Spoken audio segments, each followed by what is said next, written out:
Mga pangyayari sa politika, kalagayan sa ekonomiya, mga kaganapan sa entertainment at iba pang mga balitang pambansa.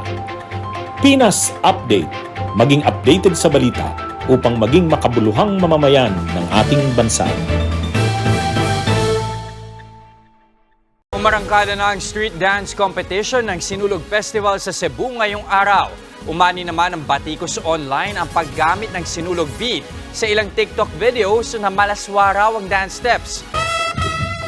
Pasado 3:00 ng hapon nang opisyal nang simulan ang street dance competition sa Sinulog Festival sa Cebu City.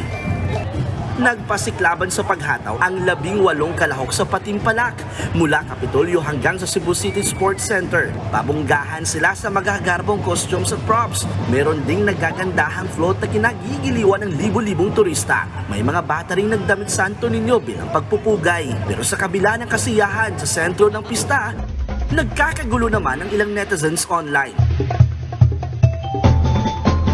Ang pinagdedebatihan ng paggamit ng ilang TikTokers sa Sinulog dance beat pero iba ang steps. May iba raw kasing malaswa ang ipinalit na steps sa sagradong tugtugin. Ayon sa ilang netizen, masyadong sagrado ang beat para lapatan ng hindi tamang steps.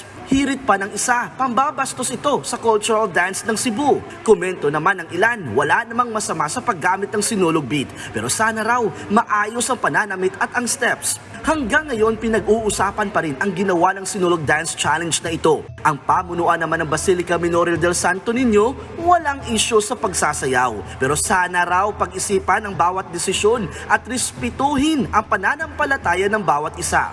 The appropriate of an action or action, hopefully ma-remind natin sa sarili natin na Sinulog is an offering to Santo Niño that appropriateness is must be considered.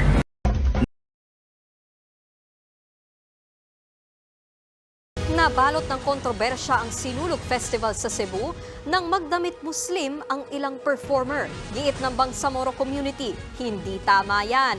Hindi sa unang araw ng pagdiriwang ng Sinulog Festival sa kontrobersiya dito sa Cebu City. Nangyari ito sa isa sa mga Sinulog dance performers.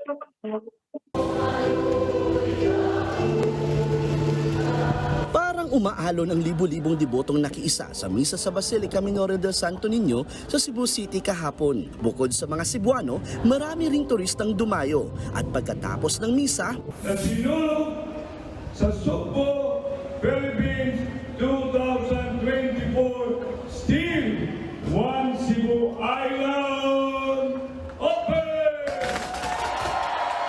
formal nang binuksan ang Sinulog Festival 2024. Sinundan ito ng magarbong parada kasabay ng street dancing. Matapos sa kalsada, nag-perform din ang dancer sa Sinulog stage. Todo hataw ang mga kinatawan ng iba't ibang paaralan sa Cebu. Pero ang dance number ng Cebu Technological University nabalot ng kontrobersiya. Ang rason, ang paggamit nila ng tradisyonal na sayaw at moro garments ng mga Muslim. Sa pahayag ng Bangsamoro Commission for the Preservation of Cultural Heritage, insensitive daw ang paggamit ng mga tradisyong Muslim sa isang okasyon ng mga Katoliko. Maituturing din nila itong cultural misappropriation at misrepresentation. Malinaw naman daw na hindi sila nakikiisa sa mga tradisyon ng simbahang Katolika gaya ng Sinulog Festival. Giit pa nila ang pagkakaisa na magkaibang paniniwala at relihiyon ay hindi makakamit sa pamamagitan ng anilay cultural theft, kundi sa pagkilala ng pagkakaiba ng kultura sa pamamagitan ng respeto sa isa't isa. Dapat daw mag-sorry ang may gawa nito sa Bangsamoro Muslims. Agad namang humingi ng paumanhin ang Cebu Technological University. Naiintindihan daw nila ang Bangsamoro community at pinagsisihan na nila na naging insensitive ang kanilang pagtatanghal sa kultura at relihiyon ng mga Muslim. Wala naman daw silang intensyong mambastos sa kanilang naging performance.